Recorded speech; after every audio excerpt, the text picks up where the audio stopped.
allow for God to be the one who is in the middle. Ultimately, he wants your relationship to work more than you do. Absolutely. If you're married. Yeah. If you're not married, he may actually want your relationship not to work, depending on who you're with and whatever's happening. Trust that God knows best and allow for him to guide and direct and be the author of your relationship. Let God write your love story. Somebody once asked me, they were just married. She said, what do you do with unmet expectations? What do you do with your expectations? And I was like, that's easy. Stop having them. Oh, that's so good. I'm Laban. I'm Charity. And welcome back to the Love in the Middle show. We love doing relationship conversations. Because we have to pass on the wisdom. We have to. Yeah. Don't you hate when somebody knows something, like a secret or like, yeah. And they don't tell you? And they'll tell you like something's happening and then you don't know and you just be annoyed. So we're passing it on. Passing it on. We've learned some stuff. So take it or leave it. That's our motto. Take it or leave it. Yeah. Do what you do. do what you do, bro. We're just sharing what worked for us. Yeah, so we're excited to talk about the 7 secrets that we've learned. And these are not all encompassing. Like, there's other secrets. You may disagree with one of these. That's fine. These are the ones that worked for us. This is what works for us. So we're just passing it on as tools for you. And it's like a tool in a tool belt. Yeah. Like, when you need the hammer, use the hammer. If you don't need it, keep that sucker in the holster. So what secret are we on? We are on secret number 5. 5. And it is expectations. The E word.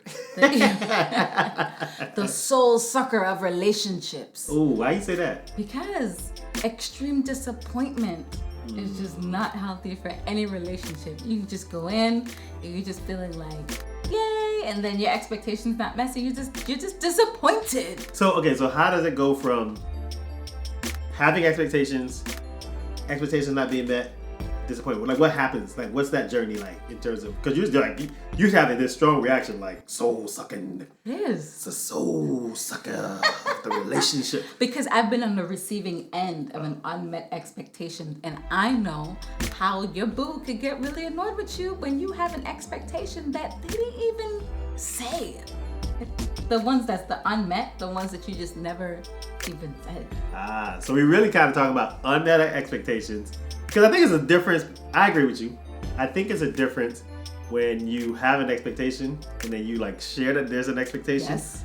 And then you can have a conversation about it. And maybe your expectation doesn't change, but at least the other person aware of it. Yes. Yeah. So that's good that we're saying that, because I learned that.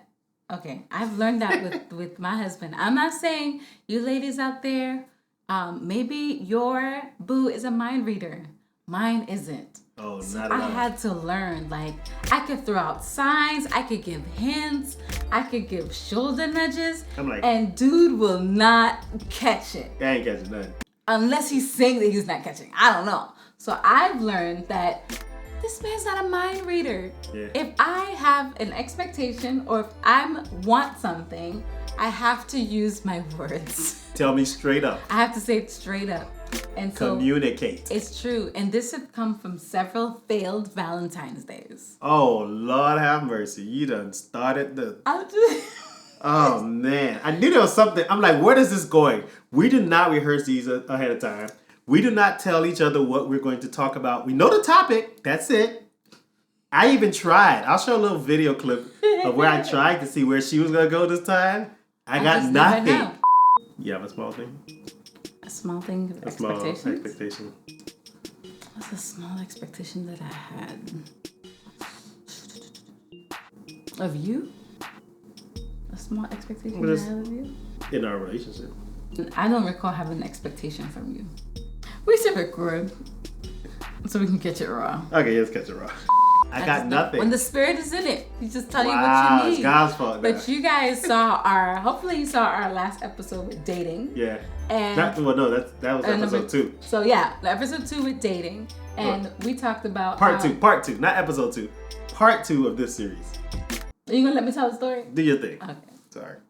Just watch all of them. But there is one where we're talking about how we were dating and he did all this lavish stuff for me in the beginning. canoe rides, reading to me. I thought this man was romantic.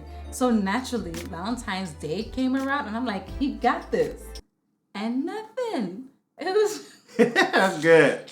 That's real good. That's real fancy right there. Like, no offense, babe. It was I ain't offended. It was not it. You at least being honest.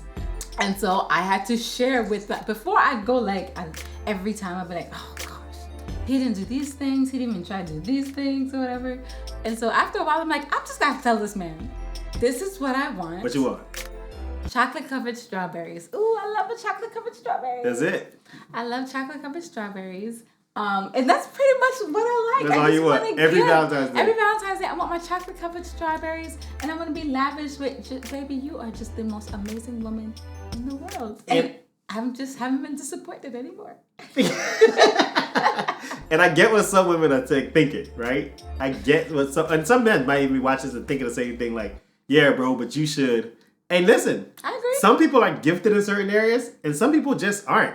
And when you're gifted in a certain area, walk in that gift. But if you're not gifted in a certain area, you need some help, take the help. I would not say that you're not gifted in an area. Clearly, when we were dating, you knew what to do. So I don't know what shifted. I stopped dating. See, I stopped taking my own advice, our own advice. Yes. Okay. And I'm gonna give my disclaimer as to why Valentine's Day has been what it is. But let me go back to say, I know what some of y'all be thinking, because y'all like, yeah, you should know, and you should still do it, and you should this, and you should that. And y'all be looking at us, shouldn't. No, they be looking at you. Oh, yeah, they probably, that is so true. They be looking at me with all the shouldn't. Listen. It's your job. We learn how to navigate our relationship. We keep Jesus in the middle, because that's what keeps us together. He works it all out. She's be having to nudge him like, bro. Big, bro. But I have struggled on Valentine's Day. But here's why.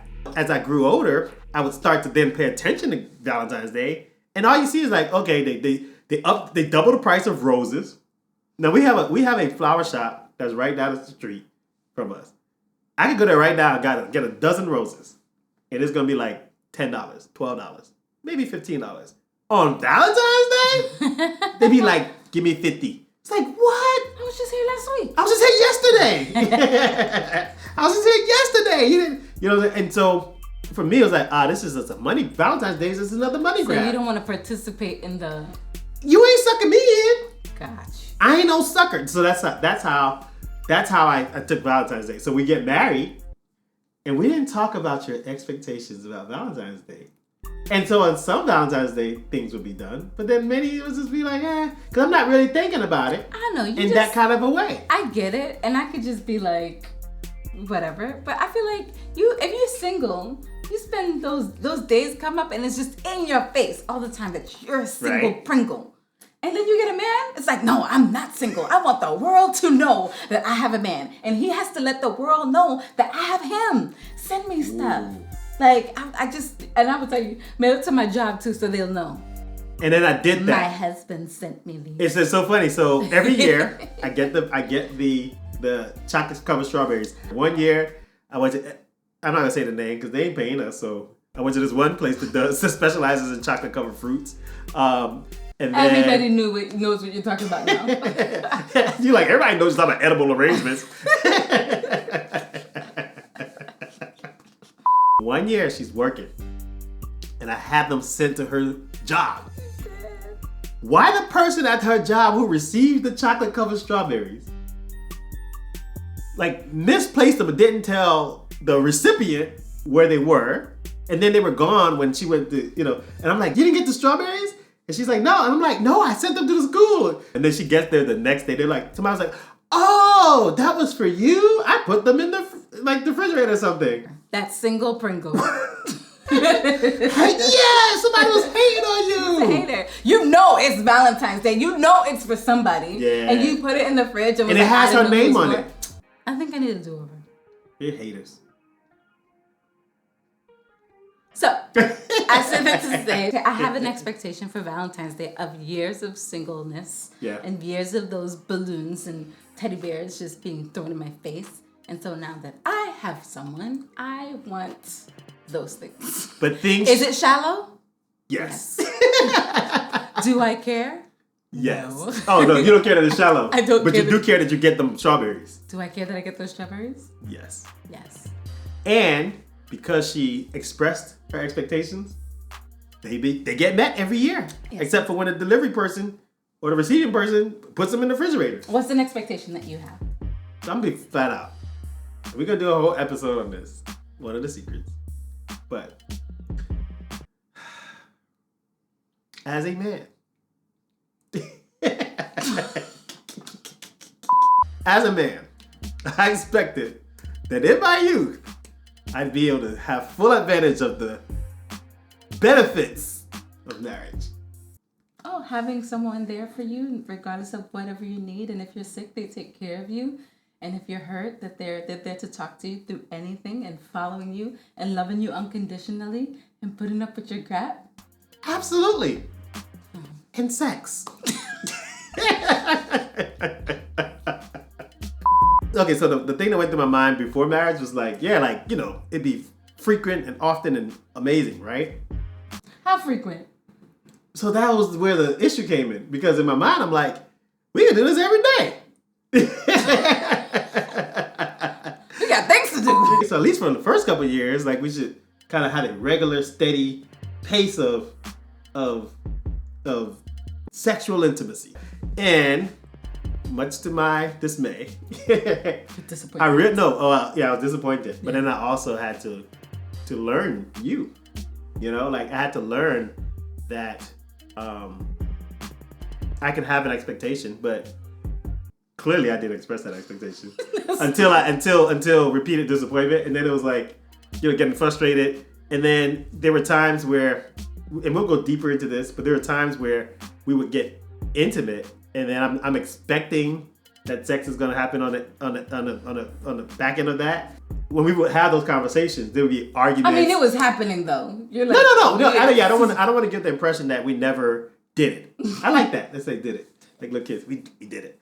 I don't want to get the impression that we never did it, and we did it regularly, but not as much as I would like, and in the times when I liked, and so it took us a long time to get on the same page with that aspect of it. But it required me being more clear about my expectations. And when I was able to express those expectations, she was able to say, bruh. bruh. Like, what? Like, yeah. And then, but through that, we were able to communicate, and she helped me understand how she's wired. And I helped her understand how I'm wired so that I can have more reasonable expectations. And so maybe you do have expectations, but when you put them out there, then you also have to be open to those expectations, maybe needing to shift so that you can have a healthy relationship. I would say one of the expectations that you had of me in the beginning was keeping house. And keeping a clean house. I like my space clean. Not just a clean house, but and you hate your space clean. We talked about this a little bit. Cooking and I do not. You just heard what I said. I did. But like you had an expectation that the house would always be clean and cooking and cleaning and all those things. And that I don't think was expressed in the beginning of our relationship. No, I just like a neat space. Like my space. And we didn't live together prior. So yeah, we didn't. It was kind of like a shock and awe. I wasn't shocked or awed because I saw your room before. Let's not even talk about what that looked like, but it wasn't that bad. By what standards are you judging? Might I ask? Because it was horrific. It was my house. Nah, I mean, she was on another level. Like, and I was just like, oh my God, it was not that bad. Babe. It was not that bad. Babe. It wasn't that bad. Babe. If you take off a piece of clothing, then I would put it in a place where I feel like it runs in your family. Don't be talking about my family. That's a trigger. Over the years, I have learned to adjust to his expectations. And I think that's okay. Yeah. It's okay to adjust for your partner or spouse's expectation. That's part of it. Compromise. Healthy compromise. We're saying like, okay, Charity, you can learn to just put the clothes in the closet or the hamper. You know what I'm saying? It really, really bothered him. And I'd be like, what? But here's the thing. She's great at it now. Like, the house looks amazing. It does. And you reminded me of something. So we were watching this clip of Kanye and Kim Kardashian, like, as a married couple. And then Kanye, like, had his Jesus transformation. And then they were having this conversation about going to the Met Gala. And Kanye was just, like, basically like, babe, like, you know, trying to explain to her how he doesn't see her the way he used to see her or want to see her that way because now his transformation, he doesn't want his wife to be out there in a certain way. But she's like, but bro, like, this is what you were telling me to do, like, yesterday. And this is how you met me. This is how you met me. And so, anyway, so they had this whole exchange. But the amazing part about it is, after we watched it, I was like, what do you think? What do you think he should have done? You know? And we both talked, and we agreed that it's okay that a person evolves and their expectations evolve during the course of your relationship. Yeah. That's a normal thing, okay. Right? And sometimes that's a healthy thing. Like the thing that Kanye was asking for was a healthy thing. However, you cannot impose your expectations on the other person. And so what we both kind of agreed on, I asked you what you thought he should do, and you said exactly what I thought he should do, which was tell her, express what his new expectation is, and then be okay with her not changing in the moment, loving her, continue to love her, don't be mad about it, like go to the Met Gala with whatever she chose to wear. You know, I understand, like, this is new for you. Yeah. This is new for me too. I don't want to make you feel no kind of way. I don't want to make you feel the anxiety that she was talking about she was feeling. Yeah. So go with what you had on. I just wanted to express how it makes me feel now. Right? And I know that it's different, you know? And I think it would have given her, it would have made her in that moment feel loved and understood and appreciated. And I believe, like, when we approach things like that, those expectations, we give the other person a chance to adapt to where we are and process it and all that.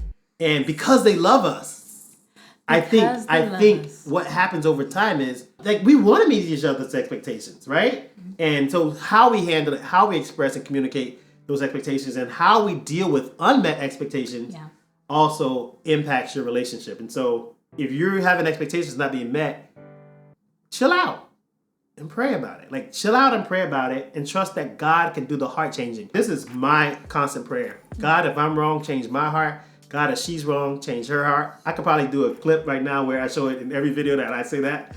But allow for God to be the one who is in the middle. Like Jesus Christ can say, yeah, but you need to wait. Yeah, I'm going to change your heart. Or just wait, and then he changes her heart. Or maybe he changes your heart, depending on what the circumstances is. Because ultimately, he wants your relationship to work more than you do. Absolutely. If you're married. Yeah. If you're not married, he may actually want your relationship not to work, depending on who you're with and whatever's happening. Trust that God knows best and allow for him to guide and direct and be the author of your relationship. Let God write your love story.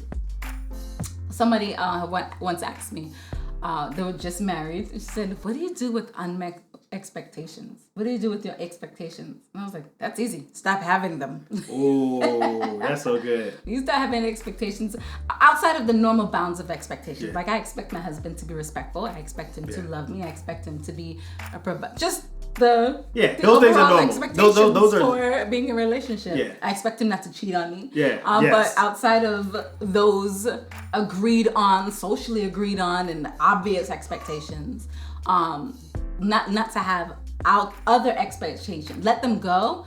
And if you have them, communicate those things. Yeah. Like, oh, I thought this, and just communicating your expectations and being patient. I think you just said that. Also being patient. I think what you don't want to happen is a situation, which I do think happens sometimes, when you don't.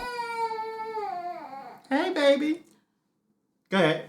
When you don't communicate your expectations, what you start to hear is, oh, we grew apart. Yeah. Oh, that's what happens. When you hear people say, hey, we grew apart, it's those unmet expectations that weren't expressed. Yeah. So you can have expectations, but express them, like tell her, hey, and don't be mad about it. I think you already said it, like, let it go when it's time to let it go. Or if it's really, really important to you, don't stress the person out. Yeah. Yeah. Give them time to grow and evolve And I said that because you were stressing me out about the cleaning stuff. Oh, so yeah. I was like, don't You're stress stressing me about the doing it. He was stressing me out. But you have to understand, like, he's coming into a situation where I've been like this all of my life. If you ask my mom or my sister, they hated sharing rooms with me. I told you I ran in the family. You was trying to front. I just said I shared a room with my sister and she hated it. Oh, she sorry. hated rooming with me. I misheard because that. I was ready for it. I was like, oh man, see? I'm that person that if I put something somewhere, I remember where it was, even if it's just kind of like, but that doesn't go there. Who says that doesn't go there? I say go. You lose stuff all the time, woman. It's okay.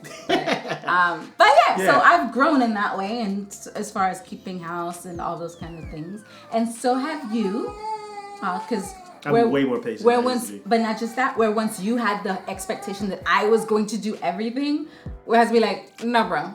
Nowadays, I just be like, I'm trying to outserve you. I'm like, can I do that for you? Can I help you there? You had that expectation. Can I do this there? Especially that we have the baby, which we have to go pick up now. So we're going to end this episode in like 30 seconds. Yes. But she's calling us. She has expectations. She has expectations, and you better meet them. And those are appropriate expectations to be met. But yeah, so I just learned, like, hey, you know what? Let me have more of a servant's heart. And so with that, we're going to end this episode and go tend to our baby. But this has been great. Drop some comments. Like, subscribe to the channel. And share it with other people so we can get to 1,000 subscribers. Because when we get to 1,000 subscribers, we are going to tell them about... You going to tell them. I'm not saying nothing. The honeymoon from hell. Until next time. Bye, y'all.